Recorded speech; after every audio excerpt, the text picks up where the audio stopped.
This is Joshua Hart here for Seconds Out. Delighted to be joined by not just Sam Jones, but Dan Towell as well. Dan, a fantastic performance tonight, a career best, and a lot of pressure on you tonight as you fought in Newcastle for the first time.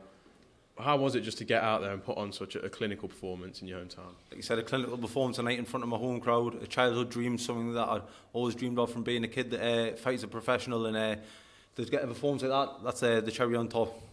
Sam, sitting there ringside, I know you mentioned in other interviews the Haribo swirling around in your stomach at times, but just sitting there and knowing how much pressure was on Dan's shoulders tonight and seeing him be as composed as what he was, how proud are you as the manager to see that? No, honestly, really, I said, like, because Oscar and they was all asking me to do an interview before. I said, no, listen, we'll do an interview afterwards because I know what he was going to put on there. You see how relaxed he was all week. He's made the weight lovely. He's a proper professional, Dan is, and he's a real pleasure to work with. I work with a great crop of lads, really talented bunch of lads, and I'm very, very fortunate. But I love working with Dan. I really love working with him. He's a pleasure to be around. It's worth it. Everything's worth it. Everything is worth it with Dan because I know where he's heading. I know where he's heading. Like I keep saying in interviews, Dan's room is he's had the good room, I've had the shit room, but that's how it should be. But you open Dan's curtains and you see in St James's Park the top of it. And I said to him, I says, you are going to pack that out one day. Lewis Ritson was very close. He carried the flag for Newcastle and he deserves a lot of props for that. But this is the boy.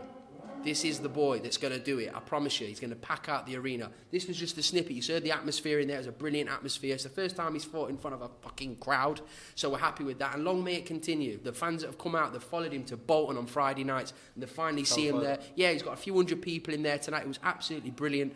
And he lit the place up, and I knew he would. I wasn't being arrogant about it. I said to Nissa, I said, you watch what he's going to do tonight. And there was some good performance in there. That, what's his name? Ben Mox. But yeah, it was a good performance from him.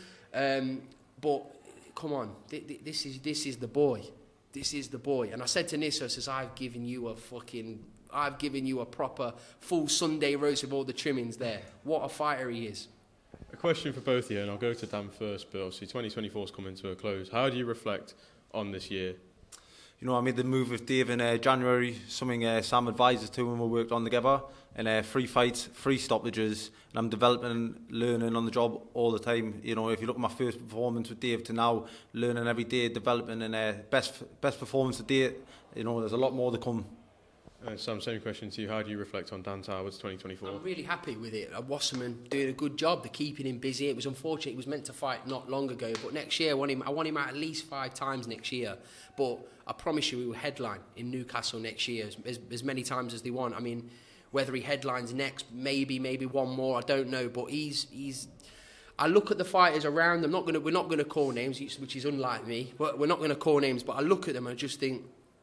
They will all look at Dan and just think, oh, no, thank you. But as I say, he's got a promoter that's literally, they really are going to invest in him. So Channel 5, good platform, but like there's no ceiling to Dan's potential. Like what I say, I get all the time, oh, he says this about all his fights, but there's no way any normal person that knows anything about boxing would look at that performance and just think, I'm talking bollocks here. He's a special fighter. He picked Michael Myers apart there. He was the Colombian Michael Myers. Honestly, that body shot that he hit him. Dan clipped him a few times and he was buzzed and he dropped him. But the body shot, honestly, I would have put every penny I owned on it that there is no chance that geezer is getting up. And when he climbed up, I looked at Sam Walmsley, the matchman. I went, fuck. Where have you found him from? He's been in a freezer for 10 years. Where have you found him from? He climbed up off the floor. My God, he gave it a chance. And it's, as I say, he deserves every penny he gets. Tough man. But Dan dispatched him and the referee waved it off and I was happy with that. I thought it was the right time. He's taking a beating towards the end. But his shot selection, his patience, his maturity. Dan's so mature, like he's 23.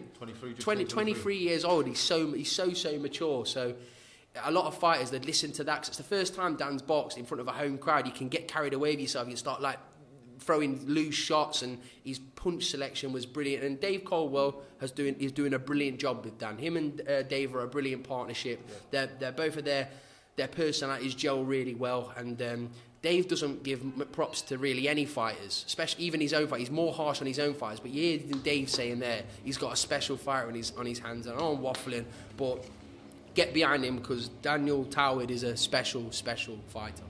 Dan, just last one for yourself. You strike me as a fighter that likes just do all their talking in the ring. You don't really want to say too much beforehand. To have someone like Sam there, who is the mouthpiece and will stand on a hilltop and sing praises for you, how good is that to have someone like Sam Jones backing you? Like you said, Sam's the best at his game, managing, and I'm the best at mine. You know, I believe I'm the best 154 prospect in the country, and there's a lot more to come. A lot of big nights, big fights, and some big rights coming. And Sam, just quickly, I can get a few things away from him. Smiling for a change. Honestly, I tell him all the time. He always says when he gets out, he goes, "How was that?" And when he's off his head. He's off his head. Honestly, he was gutted after his debut when he smashed that other guy to pieces on his debut. I've never seen an angrier man after an unbelievable performance than Dan, but he's starting to smile. You've seen his personality come out, and that's what I'm most happy about him developing as a man as well. Like it's great to see. Sam, just quickly, I do want to get your thoughts on a few things that have happened in the box. Well, I won't take long, as I know you're in Birmingham next week as well, so I'll see you there. You're getting about, aren't you, Josh? You're smashing. What can I say? Well done, mate. Thank you very much, mate. Last Friday. What are you doing, mate? You're the star of this show. Come back. Last Friday, we saw a very weird event that I still don't believe I actually watched. Last week? Last Friday now. Was it last Friday? Jake Paul versus Mike Tyson. God, I've forgotten all about that one. I think everyone's forgot about it, clearly. It was crap, wasn't it? Yeah. The event itself was amazing. Like to watch, it was like, my God, what a spectacle this is. But the fight itself was shite. We've got to be honest, it was shite. It was an old man. We was all like, as I say, the divvy in me was like, Tyson's going to roll back the clock. He's going to roll back the clock. He's going to dip, dart, and he's going to chin Jake Paul. But now when I was thinking, my God, I'm an idiot. I've been conned here. The only blessing was I didn't have to pay for it.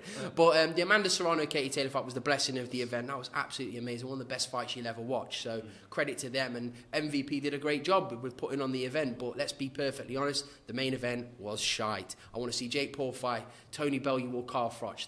They're the two fights I want to see them fight next, because Carl Froch and Bellew would batter him. So it'd be so funny to watch. I spoke to Gareth A Davies yesterday morning on Zoom, and we spoke about who's next for Jake Paul, and we spoke about the likes of Tony Bellew and Carl Froch. Yeah. And he says that Carl Froch would have a tough time with Jake Paul. What do you make of that? He never said that. He fucking never said that. No, he would not. Carl Froch would smash Jake Paul to pieces inside 3 rounds, and that's being generous. Very, very quick and effective response.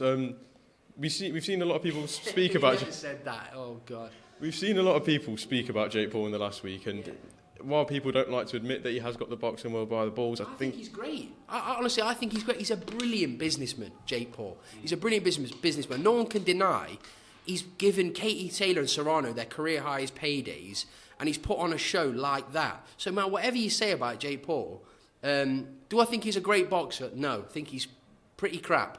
But as a businessman, no one can say anything. He's a genius. He is. Don't use that as the clickbait. Sam Jones says Jake Paul's a genius. Why he stood there? But I do think he's a marketing genius.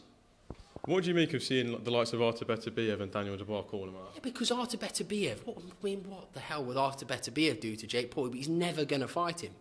Jake Paul is never fighting Artur Beterbiev. Oh, Daniel Dubois for that. So can you imagine? I say a Daniel Dubois jab landing on Jake Paul's forehead. Can you imagine what would happen?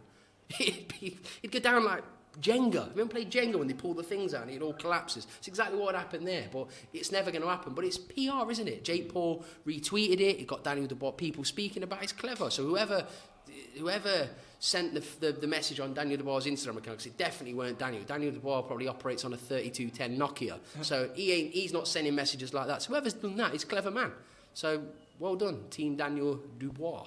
Well, Sam, I'm going to leave it there. I don't want to take up too much more of your time. So thank you very much. Dan, again, congratulations to yourself as well. Yeah, leave the last word with Dan. Dan, last word with you. Dan, how do you reflect on tonight, and any message to the supporters out there that watched you tonight? Yeah, I want to say a huge thank you to every single person who paid the hard-earned money to come out and watch us. But this is just a start. This is just a start. Big nights back in the northeast, and I'll be the man to fly the flag.